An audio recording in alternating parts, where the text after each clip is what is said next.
بسم اللہ الرحمن الرحیم۔ السلام علیکم۔ اگر ویڈیو پسند آئے تو ویڈیو کو لائک اور شیئر کریں اور مزید اچھی اور معلوماتی ویڈیوز کے لیے چینل کو سبسکرائب کریں۔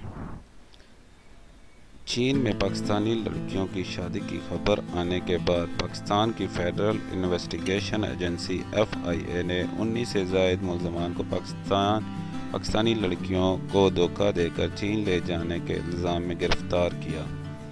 ان افراد کی گرفتاری کے بعد اسلام آباد، راولپنڈی اور لاہور سے مزید خواتین کے واپس آنے کی اطلاعات بھی سامنے آتی رہیں، لیکن اس سارے معاملے میں شادی کے جھانسے میں پھنسنے والے والدین کے بارے میں بہت کم معلومات منظر عام پر آئیں۔ اس کی ایک بڑی وجہ ان واقعات کے سامنے آنے کے بعد شرمندگی کا عنصر ہے، جس کی وجہ سے والدین اس بارے میں بات نہیں کرنا چاہتے۔ اسی حوالے سے ایک بیٹی کی ماں نے بیٹی کے چین جانے اور جسم فروشی کی اطلاعات جاننے کے بعد واپس آنے تک کے بارے میں بات کرنے کے لیے رضامندی ظاہر کی، جس کی شناخت چھپانے کی غرض سے اس کا نام اس کہانی میں فرضی بتایا گیا ہے۔ اس عورت نے کہا کہ جب اسے بتایا گیا کہ بیرون ملک سے اس کی بیٹی کے لیے رشتہ آیا ہے تو وہ بہت حیران ہوئی۔ اس نے بتایا، ہم ایک کمرے کے مکان میں رہتے ہیں، اس کے والد کلینر تھے، ان کا انتقال ہو چکا ہے اور ہمارا گھر ان کی پینشن اور بیٹی کی کمائی سے چلتا ہے۔ میری بیٹی گارمنٹ کی فیکٹری میں کام کرتی ہے اور وہیں اس کی دوستوں نے اسے رشتے کے بارے میں بتایا۔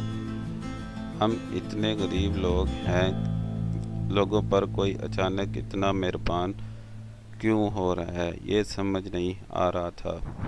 یہ پچھلے سال کی بات ہے۔ سمینہ کی دو دوستوں چندہ اور ثنا ہمارے گھر آئیں اور کہا کہ ایک چینی شخص اپنے لیے اچھے گھر کی لڑکی تلاش کر رہا ہے اور ان کو آپ کا خاندان پسند آیا ہے، ہم تو کہیں نہیں جانے دیتے، تو پھر ان لوگوں نے ہمیں کہاں دیکھا۔ میں نے یہی باتیں اپنی بیٹی سے کی اور ان کے والد کے ایک رشتہ دار سے بات چیت بھی کی۔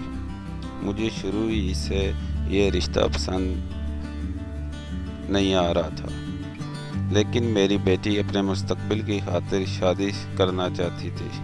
اس کی بات سن کر مجھے بھی لگا کہ میں نے اسے کیا دیا ہے اب تک۔ میری 4 بیٹیاں اور 2 لڑکے ہیں اور کسی نے بھی تعلیم حاصل نہیں کی۔ ہمارے پاس کبھی اتنے پیسے بنے ہی نہیں کہ ان کے تعلیم کا سوچتے، اور پھر اگر میری بیٹی کو ایک موقع مل رہا تھا تو وہ اپنے لیے کچھ کر سکے تو میں نے ہاں کر دی، حالانکہ میرا دل نہیں مان رہا تھا۔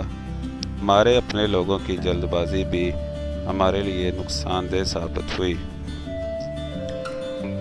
مجھے سکینہ کی دونوں دوستوں نے کہا کہ زیادہ سوچے نہیں، اچھے رشتے روز روز نہیں آتے، اور میں نے بھی یہی سوچا کہ میں اچھا رشتہ نہیں لا سکتی، لیکن اب سوچتی ہوں کہ اس سے بہتر تھا کہ میری بیٹی کی شادی ہی نہ ہوتی، کم از کم اتنی بے عزتی تو نہیں سہنی پڑتی۔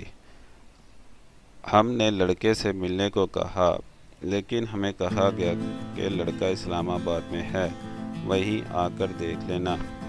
میں نے اس بات پر شور مچایا تو مجھے کہا گیا کہ کام کی مصروفیت کی وجہ سے لاہور نہیں آ سکتے، اس لیے برا مت مانے۔ ان سب باتوں میں 1 مہینہ لگا۔ اس کے بعد کہا گیا کہ اپنی بیٹی کو اسلام آباد میڈیکل ٹیسٹ کے لیے بھجواؤ اور وہیں پاسپورٹ بھی بنوا لیں گے۔ میں نے کہا، میری بیٹی بغیر شادی کے کہیں نہیں جائے گی۔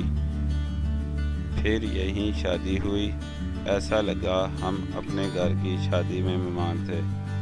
سارا انتظام ان لوگوں نے خود کیا اور زیادہ لوگوں کو بلانے سے منع بھی کیا۔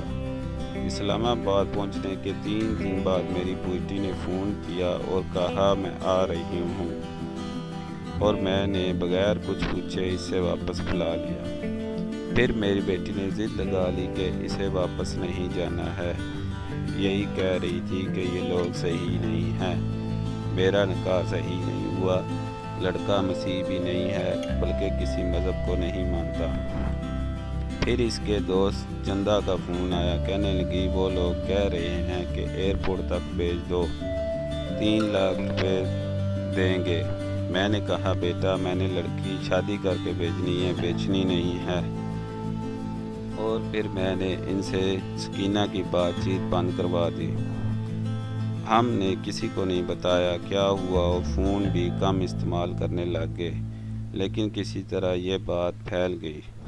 مجھے ہر طرح کی باتیں سننے کو ملی۔ محلے میں بات پھیل گئی کہ ہم لوگ لڑکی بیچ کر پیسے کمانا چاہتے تھے۔ اس محلے میں نے اتنے سال کسی سے کبھی کچھ نہیں مانگا۔ اسی محلے میں مجھے بیٹی بیچنے والوں کے نام سے مشہور کر دیا گیا۔